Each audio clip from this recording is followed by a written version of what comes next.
మంచిది ప్రియులారా, దేవుని వాక్యంలోకి వెళ్దాము. నేటి దినాన మనం నేర్చుకోబోయే అంశము సన్మానం గురించినటువంటి విషయాన్ని నేటి దినాన మనం నేర్చుకోబోతూ ఉన్నాము. సన్మానము అనే అంశం ద్వారా మరి మనం చూస్తూ ఉన్నాం. నిర్గమకాండము 20వ అధ్యాయము 12వ వచనాన్ని మనం చూద్దాం. నీ దేవుడైన యెహోవా నీకనుగ్రహించు దేశంలోని నీవు దీర్ఘాయుష్మంతుడవగునట్లు నీ తండ్రిని నీ తల్లిని సన్మానించుము.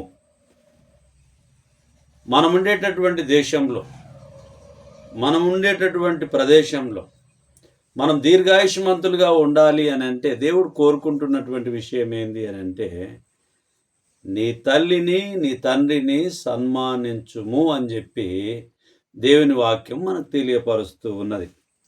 సన్మానించడం, ఈ మొట్టమొదటి భాగంలో మనం చూసినప్పుడు దేవుడు నిర్గమకాండంలో మరి ఆజ్ఞల్ని కూడా 10 ఆజ్ఞలను కూడా ఇక్కడనే ఇవ్వబడి ఉంటున్నాయి. ఆ 10 ఆజ్ఞలలో మరి దేవుని మాటను తెలియపరుస్తున్నటువంటి విషయం ఏంటంటే, నీ తల్లిని దేవుడైన యెహోవా నీకు అనుగ్రహించి దేశంలో నీవు దీర్ఘాయుష్మంతుడవగునట్లు నీ తండ్రిని నీ తల్లిని సన్మానించుము. ఆజ్ఞల్లో ఇది ఒకటి కూడా మనకు గుర్తు చేయబడుతూ ఉంటున్నది. తండ్రిని తల్లిని సన్మానించడం ద్వారా దీర్ఘాయుష్మంతులు అవుతారని చెప్పి దేవుని వాక్యము మనకు గుర్తు చేయబడుతూ ఉన్నది. లేవియా కాండానికి వెళ్దాం. 26వ అధ్యాయము 2వ వచనాన్ని చూద్దాం. లేవియా కాండము 26వ అధ్యాయము 2వ వచనాన్ని చూద్దాం. నేను నియమించిన విశ్రాంతి దినములను మీరు ఆచరింపవలెను, నా పరిశుద్ధ మందిరమును సన్మానింపవలెను, నేను యెహోవాను. మొదటి వచనం చూసినప్పుడు, మీరు విగ్రహములను చేసుకొనకూడదు, చెక్కిన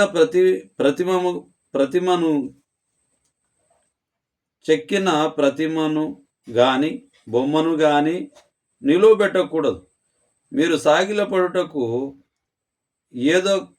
ఏదొక రూపముగా చెక్కబడిన రాతిని మీ దేశంలో నిలపకూడదు. నేను మీ దేవుడనైన యెహోవాను. నేను నియమించిన విశ్రాంతి దినములను మీరు ఆచరింపవలెను, నా పరిశుద్ధ మందిరమును సన్మానింపవలెను, నేను యెహోవాను. ఈ లేఖనంలో మనం చూసినప్పుడు 2వ వచనం చూస్తే, విశ్రాంతి దినాన్ని పరిశుద్ధంగా ఆచరించమని చెప్పి మందిరాన్ని సన్మానింప చేయాలి అనేటటువంటి ఉద్దేశాన్ని ఈ లేఖనం మనకు తెలియపరుస్తూ ఉంటూ ఉన్నది. మరి ఈ మొదటి 2వ వచనాన్ని మనం చూసినప్పుడు, విగ్రహారాధన చేయకూడదు, దేవుణ్ణి మందిరాన్ని సన్మానించేటటువంటి బిడ్డలుగా ఉండాలని చెప్పి దేవుని వాక్యం మనకు తెలియపరుస్తూ ఉంటున్నది. మొట్టమొదట మనం చూసాము, నీవు దీర్ఘాయుష్మంతుడు కావాలంటే నీ తండ్రిని నీ తల్లిని సన్మానించుము అని చెప్పి సెలవివ్వబడింది. రెండవదిగా మనం చూస్తే, దేవుని సన్నిధిని నీవు సన్మానించుము అని చెప్పి పరిశుద్ధంగా ఆచరించమని చెప్పి రెండవదిగా చూస్తూ ఉన్నాం. మరి సంఖ్యాకాండము 20వ అధ్యాయము 12వ వచనాన్ని చూద్దాం. సంఖ్యాకాండము 20వ అధ్యాయము 12వ వచనాన్ని చూద్దాం. అప్పుడు యెహోవా మోషే అహరోనులతో, మీరు ఇశ్రాయేలీల కన్నుల ఎదుట నా పరిశుద్ధతను సన్మానించున్నట్లు నన్ను నమ్ముకొనక పోతిరి గనక ఈ సమాజమును నేను వారికిచ్చిన దేశంలోనికి మీరు తోడుకొని పోరని చెప్పాను. దేవుడు చెప్తున్నాడు మోషే గారికి, అహరోనులతో, మీరు ఇశ్రాయేలీల కనుల ఎదుట నా పరిశుద్ధతను సన్మానించున్నట్లు నన్ను నమ్ముకొనకపోతిరి గనక ఏమిటి ఆ విషయం? ఆ పరిశుద్ధతను కనుగొనలేకపోతుంది అనేటటువంటి విషయాన్ని మనం ఆలోచన చేస్తే, మొట్టమొదటిసారి దేవుడైన యెహోవా ఆ బండను మీద కర్రతో కొట్టని చెప్పిండు. దాహం తీర్చడానికి నీళ్ళు వస్తావని సెలవిచ్చి ఉంటున్నాడు. రెండోదిగా దేవుడు చెప్పినటువంటి మాట మోషే గారికి, ఆ బండతో నువ్వు మాట్లాడమని చెప్పి సెలవిచ్చి ఉంటున్నాడు. నీళ్ళు వస్తావి అని చెప్పారు. మొదటిసారి ఏమో కరెక్ట్గా చేసి ఉంటున్నారు. రెండవసారి అలా కరెక్ట్గా చేయలేదు. దేవుడు నీళ్ళైతే ఇచ్చాడు కానీ మరి దేవుని మాటను మీరినటువంటి ఇబ్బంది ఇక్కడ కనిపిస్తూ ఉంటున్నది. అందుకనే మీరు కానాను చేరరు అనేటటువంటి విషయాన్ని ఈ లేఖనంలో మనకు తెలియపరచబడుతూ ఉన్నది. అలాగున్నే సన్మానించకపోతిరి అనేటటువంటి విషయాన్ని గుర్తు చేసింది. న్యాయాధిపతులు 9వ అధ్యాయము 9వ వచనాన్ని చూద్దాం. 9:9 మమ్మును ఏలుమని ఒలివ చెట్టును అడగగా, ఒలివ చెట్టు దేవునిని మానవులను దేని వలన నరులు సన్మానించుదురో ఆ నా తైలము నీయక మాని చెట్ల మీద రాజునై ఉండి ఇటు అటు ఊగుటకు నేను వచ్చేదనా అని వాటితో అనేను.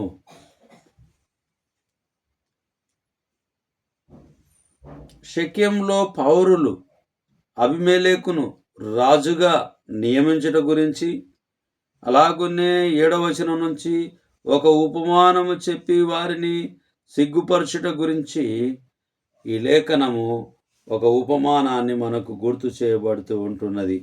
అది ఏంది అనేది 7 నుంచి మనం చదువుదాం. అది యోతామునకు తెలియబడినప్పుడు అతడు పోయి గెరిజీము కొండ కొప్పున నిలిచి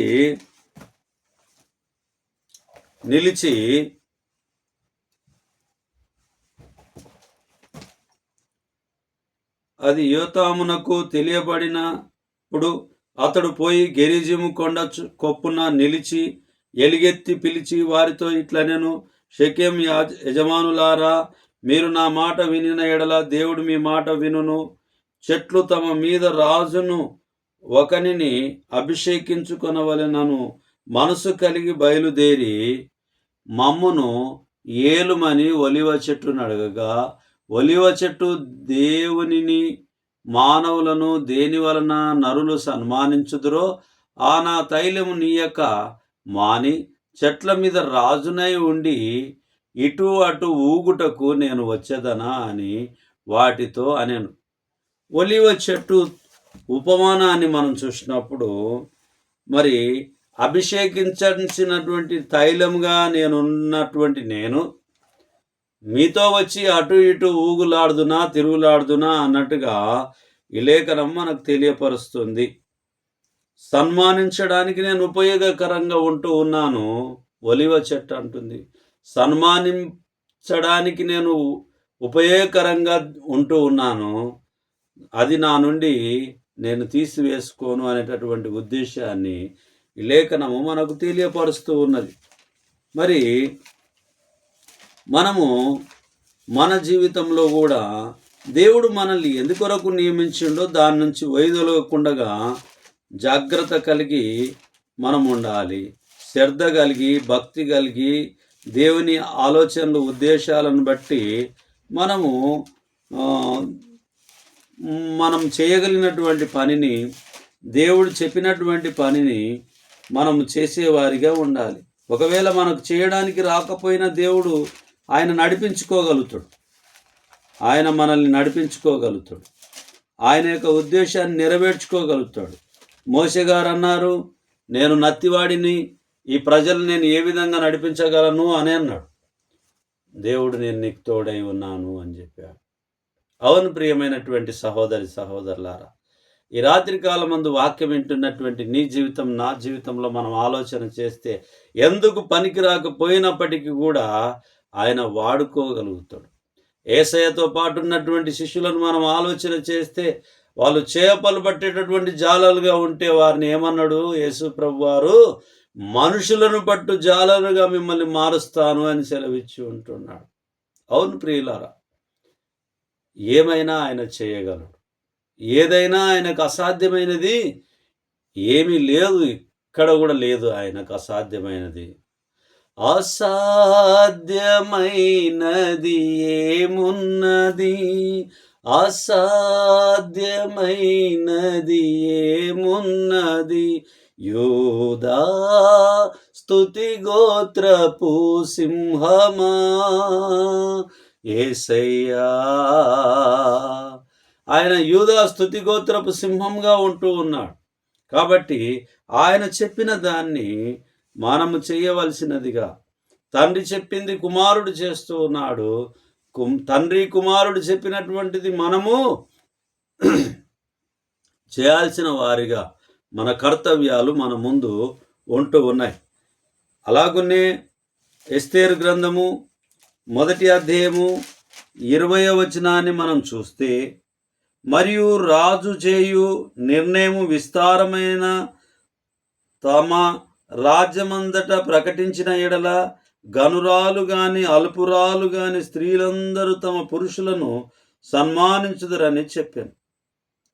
మరి ఎవరైనా కానీ గనులైనను అల్పులైనను తమ పురుషులను సన్మానించవలనటువంటిది, సన్మానం అనేటటువంటి పదం వచ్చేటటువంటి అంశం ద్వారా మనం చూస్తూ ఉన్నాం. మొట్టమొదట నీ తండ్రిని నీ తల్లిని సన్మానించమని చెప్పి లేఖనాలు తెలియపరచబడ్డాయి. రెండవదిగా విశ్రాంతి దినాన్ని పరిశుద్ధంగా మీరు ఆచరించండి, దేవుని సన్నిధిని సన్మానించుడని చెప్పి సెలవివ్వబడింది. అలాగునే మరి సంఖ్యాకాండంలో కూడా మరి మనకు జ్ఞాపకం చేస్తూ ఉన్నది. న్యాయాధిపతులు 9:9లో జ్ఞాపకం చేస్తూ ఉన్నది. న్యాయాధిపతులు 13వ అధ్యాయము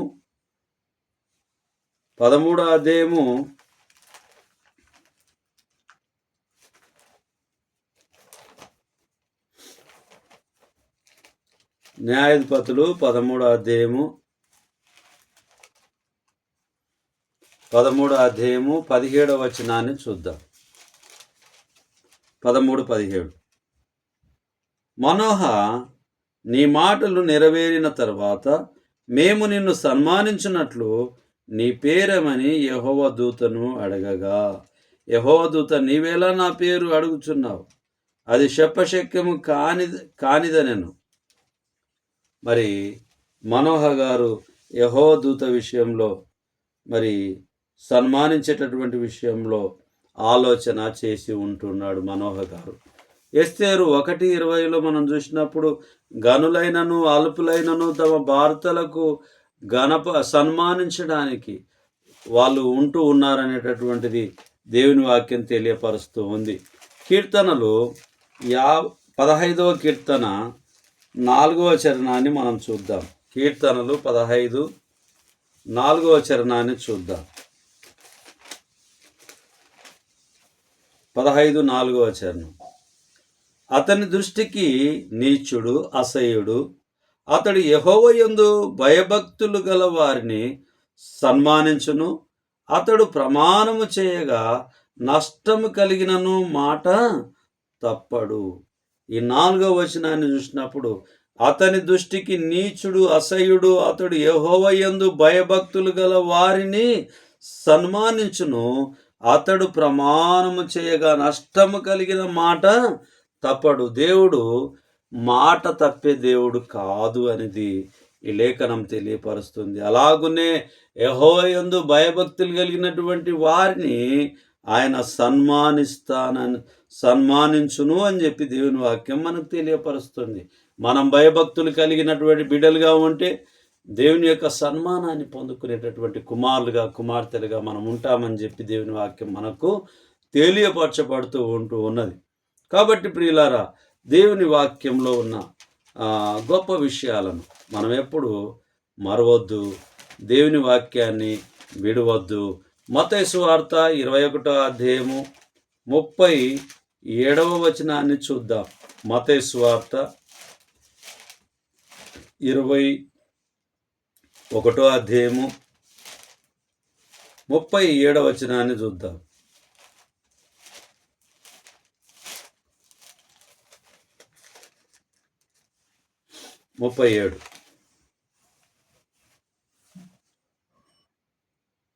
తుదకు నా కుమారుణ్ణి సన్మానించదను అనుకొని తన కుమారుణ్ణి వారి యొద్దకు పంపెను.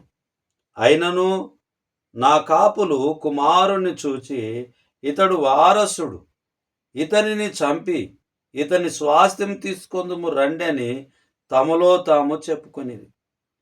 అతని పట్టుకొని ద్రాక్ష తోట వెలుపట పడివేసి చంపిరి. ఇక్కడ ఒక మనకు లేఖనము బోధిస్తున్నటువంటి విషయాన్ని చూసినప్పుడు, యేసు యెరూషలేమునకు గాడిద మీద పోవుట గురించి 12వ వచనం నుంచి 11 వరకు 12వ వచనం నుంచి చూసినప్పుడు దేవాలయంలో క్రయ విక్రయములను చేయవారందరినీ వెలగొట్టుట గురించి, 18వ వచనాన్ని నుంచి చూసినప్పుడు ఫలములు ఇయ్యని అంజూరపు చెట్టును శపింపబడుట గురించి, 23వ వచనం నుంచి చూసినప్పుడు యేసుక్రీస్తు యొక్క అధికారమును గురించి ప్రశ్నలు బయలుదేరినని, 28 నుంచి చూసినప్పుడు ఇద్దరు కుమారులు గురించి ఉపమానము ఉంటూ ఉన్నది. 33వ వచనం నుంచి చూసినప్పుడు ద్రాక్ష తోట ఉపమానం మనకు కనిపిస్తూ ఉన్నది. ఒక యజమానికి ద్రాక్ష తోట ఉన్నది. ఆ ద్రాక్ష తోట కౌలుకు ఇచ్చి ఉంటూ ఉన్నాడు. ఆ కౌలుదారుడు ఆ ద్రాక్ష తోట కౌలు ఇయ్యక చాలా ఇబ్బంది పెడుతూ ఉంటే, అవును, ఒకవేళ పనివారిని పంపిస్తే వాళ్ళు ఇబ్బంది పెడుతూ ఉంటున్నారు, ఒకవేళ నా కొడుకులను నా కుమారుని పంపితే వారు సన్మానిస్తారు అని అనుకున్నాడు యజమానుడు.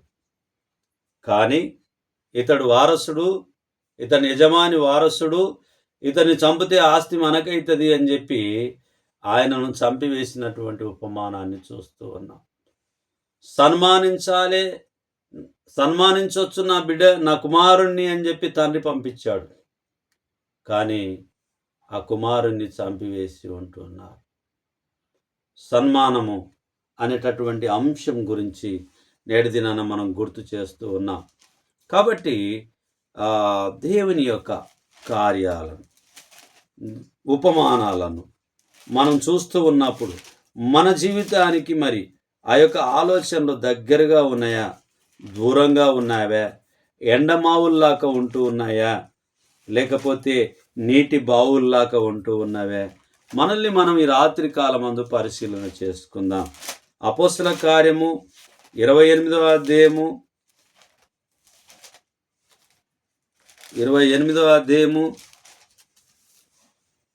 30వ వచనాన్ని 28, 30 కలుసుకొని ఉంటుంది, చదువుకుందాం. కాబట్టి దేవుని వలనైన ఈ రక్షణ అన్యజనుల యొద్దకు పంపబడి ఉన్నదని మీరు తెలుసుకొందురుగాక. వారు దాన్ని విందురు. పౌలు 2 సంవత్సరములు పూర్తిగా తన అద్దె ఇంట కాపురముండి తన యొద్దకు వచ్చు వారినందరినీ సన్మానించి ఏ ఆటంకం లేక పూర్ణ ధైర్యముతో దేవుని రాజ్యమును గురించి ప్రకటించుచు ప్రభు అయిన యేసుక్రీస్తును గురించిన సంగతులను బోధించుచుండెను. అందరినీ ఏం చేసిండు ఆయన? అద్దె ఇంట్లో ఉన్నప్పటికి కూడా గౌరవప్రదంగా సన్మానించినట్టుగా. సన్మానించడము అని అంటే ఇప్పుడున్నటువంటి మన పద్ధతిలో మన ఆలోచనలు ఏమిటి అని అంటే ఒక శాలువా వేయడము, ఒక పూలమాల వేయడము, లేకపోతే ఒక బొకే చేతికి ఇవ్వడము, ఈ విధంగా మనం సన్మానిస్తూ ఉంటాం. కానీ గౌరవప్రదమైనటువంటి మర్యాదతో ఆయన దేవుని ప్రేమను బట్టి వారిని కూర్చోబెట్టడము, సన్మానించడం, అంటే ప్రేమతో పలకరించడము, సన్మానించడము, వచ్చిన ఎవరి దగ్గర కూడా తాను ఇబ్బంది పడకుండా మాట్లాడిన విధానం. అపోస్తలుడైనటువంటి పౌలు గారు అద్దె ఇంట్లో ఉన్నప్పటికీ వచ్చిన వారినందరినీ సన్మానించను అని చెప్పి దేవుని వాక్యం మనకు తెలియపరచబడుతూ ఉంటున్నది. కాబట్టి ప్రియులారా, మనం కూడా సన్మానించడానికి మంచి మనసు కలిగినటువంటి వారిగా మనం ఉండాలి. తిమోతి మొదటి పత్రిక 5వ అధ్యాయము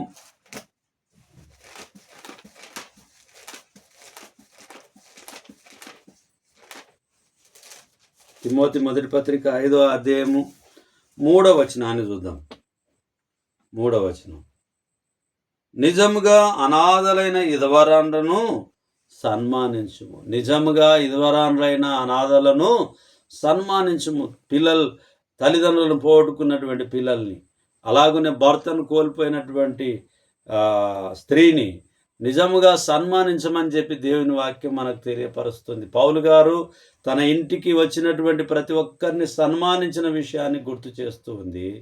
మరి ఇదవరాన్లను కూడా సన్మానించమని చెప్పి దేవుని వాక్యం మనకు తెలియపరుస్తూ ఉంది. అలాగనే చాలామంది తల్లిదండ్రులు లేనటువంటి బిడ్డలకు సహాయం చేస్తూ ఉన్నారు. వస్త్రాలు ఇస్తున్నారు, ఆహారం ఇస్తున్నారు, ఆర్థికంగా ధనాన్ని హెచ్చించి సహాయం చేస్తూ ఉంటున్నారు. దేవుని వాక్యానుసారంగా అనేకులు సహాయం చేస్తూ ఉన్నారు, వాటిని కొనసాగిస్తూ ఉన్నారు. చాలామంది మనం చేయలేక కూడా పోతూ ఉంటున్నాం. కానీ దేవుని వాక్యం చెప్తుంది సన్మానించమని చెప్పి దేవుని వాక్యం మనకు తెలియపరుస్తుంది. విధవరాండ్లను, తల్లిదండ్రులు లేనటువంటి పిల్లలను మనము చూడాల్సిందిగా ప్రభు వాక్యం మనకు తెలియపరచబడుతూ ఉంటున్నది. 17వ వచనాన్ని చూస్తే, బాగుగా పాలన చెయ్యి పెద్దలను విశేషంగా వాక్యమందు ఉపదేశమందును ప్రయాసపడు వారిని రెట్టింపు సన్మానమునకు పాత్రులుగా ఎంచవలెను. దేవుని పనిని ఎవరైతే నమ్మకంగా చేస్తూ ఉంటున్నారో వారిని రెట్టింపు సన్మానించమని చెప్పి దేవుని వాక్యం మనకు తెలియపరచబడుతుంది. ఎందుకు అని అంటే, సన్మానము అంటే దేవుని పనికి సన్మానం, దేవుని యొక్క వాక్యానుసారమైనటువంటి సన్మానం, దేవుని ఉద్దేశాలను బట్టి సన్మానం, దేవుని ప్రేమను బట్టి సన్మానం, దేవుని కృపను బట్టి సన్మానం, దేవుని చిత్తం బట్టి మనం సన్మానం. నా వ్యక్తిగత స్వలాభం కొరకు సన్మానం చేయవద్దు, నా వ్యక్తిగతమైనటువంటి స్వార్థం కొరకు సన్మానం చేయవద్దు. వారు చేసిన మంచిని బట్టి, వాక్యానుసారమైనటువంటి పనిని బట్టి మనం సన్మానించమని చెప్పి దేవుని వాక్యం మనకు తెలియపరచబడుతూ ఉన్నది. ప్రియులారా, తెలియపరచబడుతూ ఉంటున్నది. అలాగునే పేతురు మొదటి పత్రిక 2వ అధ్యాయము 17వ వచనాన్ని చూద్దాము. పేతురు మొదటి పత్రిక 2వ అధ్యాయము 17వ వచనాన్ని చూద్దాం. అందరినీ సన్మానించుడి, సహోదరులను ప్రేమించుడి, దేవునికి భయపడుడి, రాజును సన్మానించుడి. అందరిని సన్మానించుడి, సహోదరులను ప్రేమించుడి, దేవునికి భయపడుడి, రాజును సన్మానించుడి. మనము ప్రేమ చూపించడం, సన్మానించడం, వాళ్ళ వ్యక్తిగతమైనటువంటి విషయాలను బట్టి మనం దూషణ చేయకుండా దేవుని ఉత్తమమైనటువంటి ప్రణాళికను బట్టి మనము సన్మానం చేసే వారిగా మనం ఉండాలని చెప్పి దేవుని వాక్యము మనకు తేటగా గుర్తు చేయబడుతూ ఉన్నది. పేతురు మొదటి పత్రిక 3వ అధ్యాయము 7వ వచనాన్ని చూద్దాం. అటువలే పురుషులారా, జీవమును కృపావరములతో మీ భార్యలు మీతో పాలివారై ఉన్నారని ఎరిగి ఎక్కువ బలహీనమైన ఘటమని భార్యను సన్మానించి మీ ప్రార్థనలకు అభ్యంతరము కలగకుండునట్లు జ్ఞానము చొప్పున వారితో కాపురము చేయుడి. ఏం చేయమంటుంది? భార్యను సన్మానించమని చెప్తుంది. జ్ఞానము చొప్పున, జ్ఞానముతో భార్యను ఏలమని, కాపురము చేయించుకోమని చెప్పి దేవుని వాక్యం తెలియపరుస్తూ ఉంది. మరి భర్త అనేటటువంటి వ్యక్తి మరి ఎక్కడి నుంచో ఆకాశం నుంచి రాలే, ఊడిపడలే. భార్య అనేటటువంటి వ్యక్తి కూడా ఎక్కడి నుంచి రాలే, ఆకాశం నుంచి ఏం కిందికి పడలే. ఇద్దరు కూడా దేవుడిచ్చినటువంటి గర్భఫలం. ఆదాము గారిని, అవ్వను దేవుడు ఏర్పాటు చేశాడు, తన హస్తంతో ఏర్పాటు చేశాడు, తన జీవ వాయువును ఊదాడు. నరుడంటరిగా ఉండుట మంచిది కాదు, వానికి సాటి అయిన సహాయం కావాలని దేవుడు ప్రణాళిక ఆలోచన చేసి హవ్వను తయారు చేసి ఉంటున్నారు. జీవవాయు ఊదగా వారు జీవాత్మ అయి ఉంటున్నారు. భార్య అయినా భర్త అయినా ఇద్దరు కూడా దేవుని దృష్టిలో ఆయన పిల్లలు అనేటటువంటిది లేఖనము తెలియపరుస్తుంది. అందుకనే భార్య బలహీనమైనటువంటి ఘటమని చెప్పి ఆమెను సన్మానించుము అని చెప్పి దేవుని వాక్యము మనకు తేటగా గుర్తు చేస్తూ ఉంటున్నది. మరి ద్వితీయోపదేశ కాండానికి వెళ్దాము. 5వ అధ్యాయము 16వ వచనాన్ని చూద్దాం. ద్వితీయోపదేశ కాండము 5వ అధ్యాయము 16వ వచనాన్ని చూద్దాం. 16వ వచనం. నీ దేవుడైన యెహోవా నీకు అనుగ్రహించు దేశంలో నీవు దీర్ఘాయుషమంతుడవై నీకు క్షేమమగునట్లు నీ దేవుడైన యెహోవా నీకు ఆజ్ఞాపించులాగున నీ తండ్రిని నీ తల్లిని సన్మానించుము. అవును ప్రియులారా, మనం దీర్ఘాయుషమంతులుగా ఉండాలి అని అంటే నీ తండ్రిని నీ తల్లిని సన్మానించమని చెప్పి దేవుని వాక్యము మనకు తేటగా గుర్తు చేయబడుతూ ఉంటూ ఉన్నది. మత్తయి సువార్త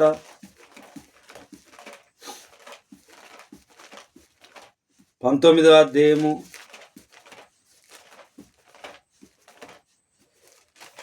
18వ వచనాన్ని చూద్దాం. 16 నుంచి చదువుదాం. ఇదిగో ఒకడు ఆయన యొద్దకు వచ్చి, బోధకుడా, నిత్య జీవం పొందుటకు నేను ఏ మంచి కార్యం చేయవలెనని ఆయనను అడిగెను. అందుకు ఆయన, మంచి కార్యము గురించి నన్నెందుకు అడుగుచున్నావు? మంచివాడొక్కడే. నీవు జీవంలో ప్రవేశింపగోరిన ఎడల ఆజ్ఞలను గైకొనమని చెప్పాను. అతడు ఏ ఆజ్ఞలని ఆయనను అడగగా, యేసు, నరహత్య చేయవద్దు, వ్యభిచరింపవద్దు, దొంగిలవద్దు, అబద్ధ సాక్ష్యం పలకవద్దు, తల్లిదండ్రులను సన్మానించుము, నినవలని పొరుగువాడిని ప్రేమింపవలననున్నవే అని చెప్పాను. ఇక్కడ మనం ఆలోచన చేస్తే దేవుని ఆజ్ఞలన్నీ పాటించాలి. మంచి పని చేయడానికి నన్ను ఎందుకు అడుగుతూ ఉంటున్నావు అని చెప్పి యేసు ప్రభు వారు గుర్తు చేస్తూ ఉంటున్నారు. మరి ఏమేం చేయాలి అని అంటే ఆజ్ఞల్ని గుర్తు చేసి ఉంటున్నాడు. మరి 20వ వచనాన్ని మనం చూసినప్పుడు, అందుకు ఆ యవనుడు, ఇవన్నీ అనుసరించుతూనే ఉన్నాను, ఇకను నాకు కొదువ ఏమని ఆయన అడిగాను. అందుకు యేసు, నీవు పరిపూర్ణుడవగుటకు కోరిన ఎడల పోయి నీ ఆస్తిని అమ్మి బీదలకిమ్ము, అప్పుడు పరలోకమందు నీకు ధనము కలుగును, నీవు వచ్చి నన్ను వెంబడించుమని అతనితో చెప్పాను. ఆ తర్వాత ఆ యవనస్తుడు మిగులా ఆస్తి కలిగినటువంటి వాడు కాబట్టి యేసయ్యను వెంబడించకుండగా తాను వెళ్ళిపోయాడు అనేటటువంటి విషయాన్ని మనకు లేఖనాలు మనకు తెలియపరచబడుతూ ఉంటున్నాయి. దేవుడు చెప్పింది మనం చేయడానికి ఎప్పుడు సంక్షోచితంగా మనం ఉండొద్దు. దేవుని ప్రణాళిక చొప్పున మనం ఉండాలి. దేవుని ప్రేమను బట్టి మనం నడుచుకోవాలి. దేవుడిచ్చిన పరిశుద్ధ గ్రంథాన్ని బట్టి మనం నడుచుకోవాలి. దేవుని ఆజ్ఞలను బట్టి మనం నడుచుకోవాలి.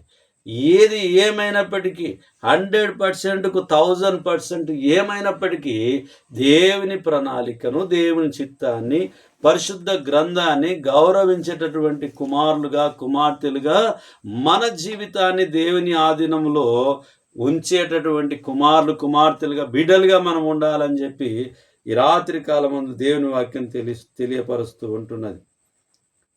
మరి దేవుని ఆజ్ఞల్ని పాటించడము మరి చాలా ప్రాముఖ్యం అని చెప్పి ఈ లేఖనం మనకు తెలియపరుస్తూ ఉన్నది. మార్కు సువార్త 10వ అధ్యాయము 19వ వచనాన్ని చూద్దాం. 10-19.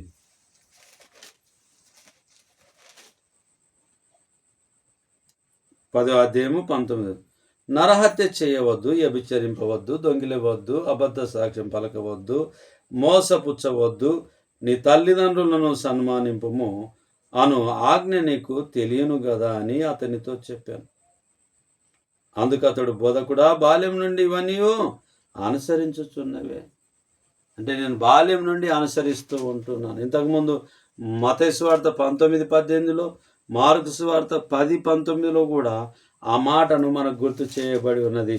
లూకా సువార్తకు వెళ్దాం. ఇప్పుడు లూకా 20వ అధ్యాయము 13వ వచనాన్ని చూద్దాం. లూకా 20వ అధ్యాయము 13వ వచనాన్ని చూద్దాం.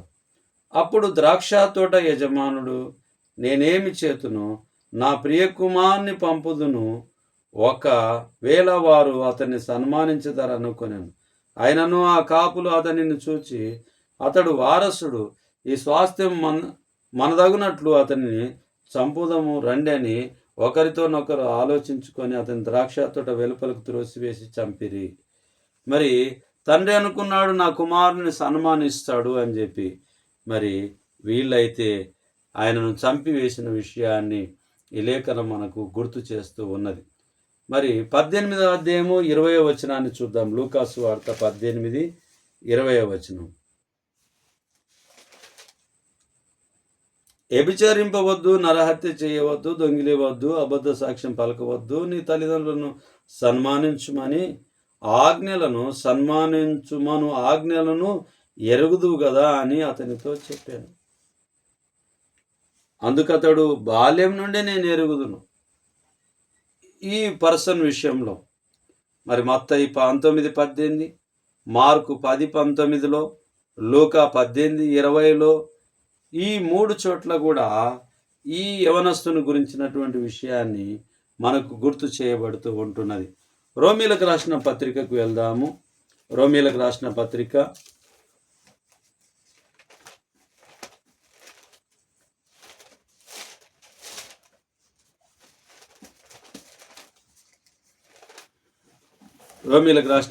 13వ అధ్యాయము 7వ వచనాన్ని మనం చూద్దాం.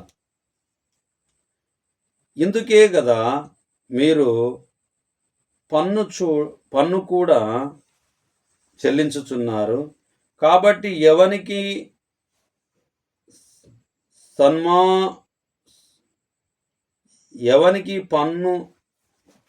పన్ను వానికి పన్నును, ఎవనికి సుంకమో వానికి సుంకమును చెల్లించుడి. ఎవని ఎడల భయపడవలెనో వాని ఎడల భయమును, ఎవని ఎడల సన్మానముండవలెనో వాని ఎడల సన్మానమును కలిగి ఉండి అందరికీ వారి వారి రుణములను తీర్చుడి. అందరికీ ఏం చేయాలి? వారి వారి రుణములను తీర్చేటటువంటి వారిగా మనం ఉన్నాం. మరి మొదటి నుంచి చూస్తే ప్రతివాడు పై అధికారులకు లోబడి ఉండవలెను, ఏలయనగా దేవుని వలన కలిగిన తప్ప మరి ఏ అధికారము లేదు. అంటే అధికారమంతా కూడా దేవునిదై ఉంటున్నదని చెప్పి దేవుని వాక్యం మనకు తెలియపరచబడుతూ ఉంటూ ఉన్నది.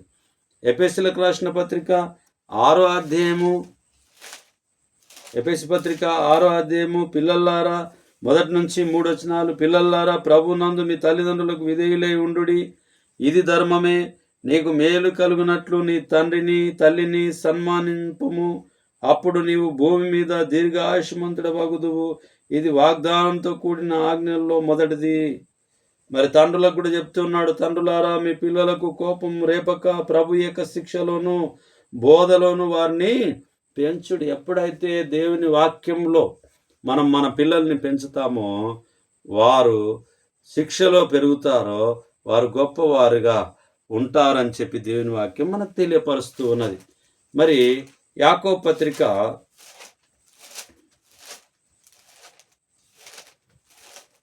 2వ అధ్యాయము, యాకోబు పత్రిక 2వ అధ్యాయము 1 నుంచి కొన్ని వచనాలని మనం చూద్దాం. నా సహోదరులారా, మహిమాస్వరూపియగు మన ప్రభు అయిన యేసుక్రీస్తును గురించిన విశ్వాస విషయంలో మోమాటం గల వారై ఉండకుడి. ఎలాగనగా బంగారు ఉంగరము పెట్టుకొని ప్రశస్త వస్త్రములు ధరించుకొని ఒకడు మీ సమాజ మందిరంలోనికి వచ్చినప్పుడు మురికి బట్టలు కట్టుకొని దరిద్రుడును లోపలికి వచ్చిన ఎడల మీరు ప్రశస్త వస్త్రములు ధరించుకుని వానిని చూచి సన్మానించి, నీవిక్కడ మంచి స్థలమందు కూర్చుండుమని చెప్పి, ఆ దరిద్రునితో నీవక్కడ నిలుము, లేక ఇక్కడ నా పాదపీఠమునకు దిగువన కూర్చుండుమని చెప్పిన ఎడల, మీ మనస్సులో భేదములు పెట్టుకొని మీరు దురాలోచనతో విమర్శ చేసిన అగుదురు కారా? నా ప్రియ సహోదరులారా, ఆలకించుడి. ఈ లోక విషయంలో దరిద్రులైన వారిని విశ్వాసమందు భాగ్యవంతులుగాను, తన్ను ప్రేమించు వారికి తాను వాగ్దానం చేసిన రాజ్యమునకు వారసులుగాను ఉండుటకు దేవుడు ఏర్పరచుకొనలేదా? అయితే మీరు దరిద్రులను అవమానపరచుదురు, ధనవంతులను మీ మీద కఠినముగా అధికారం చూపుదురు, మిమ్మును న్యాయ సభలకు వీడ్చుచున్న వారు వీరే కదా. మీకు పెట్టబడిన శ్రేష్టమైన నామమును దూషించువారు వీరే కదా. మెట్టుకు నీ వలె నీ పొరుగువాన్ని ప్రేమించుమను లేఖనంలో ఉన్నట్టి ప్రాముఖ్యమైన ఈ ఆజ్ఞను మీరు నెరవేర్చిన ఎడల బాగుగానే ప్రవర్తించువారగుదురు. మీరు పక్షపాతం గలవారైతే ధర్మశాస్త్రం వలన అపరాధులని తీర్చబడి పాపం చేయువారగుదురు. ఎవడైనను ధర్మశాస్త్రమంతయు గైకొని ఒక ఆజ్ఞ విషయంలో తప్పిపోయిన ఎడల ఆజ్ఞలన్నిటి విషయంలో అపరాధి అగును. వ్యభిచరింపవద్దని చెప్పినవాడు నరహత్య చేయవద్దని చెప్పిన గనక నీవు వ్యభిచరింపకపోయినను నరహత్య చేసిన ఎడల ధర్మశాస్త్ర విషయంలో నపరాధివైతివి.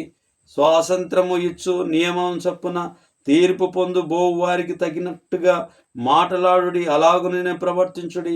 కనికరము చూపని వాడు కనికరము లేని తీర్పు పొందును. కనికరము తీర్పును మించి అతిశయపడదు. మనము ఈ 3వ వచనాన్ని మళ్ళీ ఒకసారి చూస్తే, మీరు ప్రశస్త వస్త్రమును ధరించుకుని వారిని, చాలా వరకు ఆనాడు పరిశుద్ధ గ్రంథంలో మరి రాయబడినటువంటి మాట ఇప్పటికీ ఇది కొనసాగుతూ ఉన్నది. నిజమే ప్రియులారా, చాలా సందర్భంలో ధనవంతులు వచ్చినప్పుడు, ఆర్థికంగా స్థిరపరచబడినటువంటి వారిని ధనవంతులు అని అంటాం. ధనవంతులు వచ్చినప్పుడు వారిని నిజంగా మనం సన్మానించడానికి, మనం కూర్చున్న కుర్చీలు వాళ్ళకి వేయడానికి, మనం ఏమైనా చేయడానికి మనము సిద్ధపడుతూ ఉంటాం. కానీ దరిద్రుడు, మురికి బట్టలు కలిగినటువంటి వారిని సమానంగా చూసేటటువంటి మంచి మనసు మరి నేటి సమాజంలో లేదు. సమాజంలో కొంత మట్టుకు లేకపోతే పర్వాలేదు, కానీ క్రైస్తవునిగా ఉన్నటువంటి నీ జీవితంలో, నా జీవితంలో ఒకవేళ అధికారం లేకపోతే, నిన్ను వలని పొరుగువాన్ని ప్రేమించలేనటువంటి స్థితి మనకుంటే, ఆజ్ఞలన్నీ కూడా తప్పిపోయి ఉన్నామనేటటువంటిది జ్ఞాపకం ఉంచుకోవాలి. నా ప్రియ సహోదరి సహోదరులారా, ఈ రాత్రి కాలం ఇన్నటువంటి వాక్యాన్ని బట్టి ప్రభువును ఎంతగానో ప్రభువుకు కృతజ్ఞతాస్తుతులు చెల్లించుకుంటూ ప్రార్థన చేసుకొని వాక్య భాగాన్ని మనం ముగిద్దాం. కనికర సంపన్నుడా, దయగలన తండ్రి, మీ పరిశుద్ధమైన నామాన్ని బట్టి మీకు వందనాలు చెల్లించుకుంటున్నాం. ఈ రాత్రి కాలమందునైనా వాక్య భాగాన్ని సన్మానము అనే అంశం ద్వారా ఈ రాత్రి కాలమందు వాక్యాన్ని మేము వీక్షించి ఉంటూ ఉన్నాం, గ్రహించి ఉంటూ ఉన్నాం, చదువుకొని ఉంటూ ఉన్నాం. మా చేతులు లేఖలను తలిగి నైనా మేము చూడ్డానికి కనులిచ్చి, నైనా వినడానికి చెవులిచ్చి, గ్రహించడానికి మనసిచ్చినందుకు మీకు వందనాలు చెల్లించుకుంటున్నాం. నైనా సన్మార్గము వైపు, సత్యమైన మార్గం వైపు, దేవుని వాక్యం వైపు, దేవుని చిత్తం వైపు మా జీవితాలు ఉండులాగున ఆశీర్వదించుమని, నైనా ఇంకా మేము ఎవరమైతే సన్మానించే మనసు మాకు లేదు, నిన్ను వలె నీ పొరుగువాన్ని ప్రేమించే మనసు మాకు లేదు, ఇంకా వ్యభిచారం చేస్తూనే ఉంటూ ఉన్నామేమో, ఆ యవనస్తుడు ఏ విధంగా అయితే తన ఆస్తి కొరకు మిగులా బాధపడి వెళ్ళిపోయినట్టుగా మేము ఉంటున్నామో ఏమో తెలియదు నాయన. దయతో మీరు కనికరించి కృపను చూపించి మా అంతరంగ సౌందర్యాన్ని గ్రహించినటువంటి మీరై ఉంటూ ఉన్నారు. మా హృదయాంతరంగాన్ని అన్ని మీరు ఎరిగి ఉంటున్నారు. మీకు దాపైనది, మీకు దూరమైనది ఏది కూడా లేదని మేము ఎరిగి ఉంటున్నాం. అవునాయన, ఈ రాత్రి కాలమందు సన్మానం గురించి, వాక్యానుసారమైనటువంటి సన్మానం మేము కొనసాగించడానికి కృప చూపించి సహాయం చేయమని, వాక్యం వీక్షిస్తున్న మా ప్రియులందరినీ దీవించి ఆశీర్వదించండి. నాయనా, నిన్నటి దినాన 281 ఉన్నటువంటి వారు మరి ఈరోజు మరొకరు పెరిగి ఉంటున్నారు. ఆ కుటుంబాన్ని బట్టి 282 సబ్స్క్రైబర్ని బట్టి, ఆ కుటుంబాలను బట్టి మీరు జ్ఞాపకం చేసుకోండి నాయన. సంఘాన్ని బట్టి, సమస్తాన్ని బట్టి, సమాజాన్ని బట్టి నాయన, మీ చిత్తం మేము ఈ లోకంలో జరిగించలాగున ఆశీర్వదించమని, మీ కృపలో మమ్మల్ని అందరినీ భద్రతపరిచి కాపాడమని, మీకు అవిధేయత కలిగిన ఆలోచనలు, ఉద్దేశాలు నాలో మాలో ఏమైనా ఉంటే దయతో కనికరించి వాటిని తీసివేసుకునే భాగ్యాన్ని మాకు సహాయం చేయమని, ఈ మనవులు మీ కుమారుడు, మా ప్రాణరక్షకుడు నజరేయుడైన యేసుక్రీస్తు అతి పరిశుద్ధమైన నామంలో బ్రతిమాలి అడిగి వేడుకొని ప్రార్థించుతున్నాము తండ్రి. ఆమేన్. ఆమేన్. ప్రభునామాన మీకు అందరికీ వందనాలు.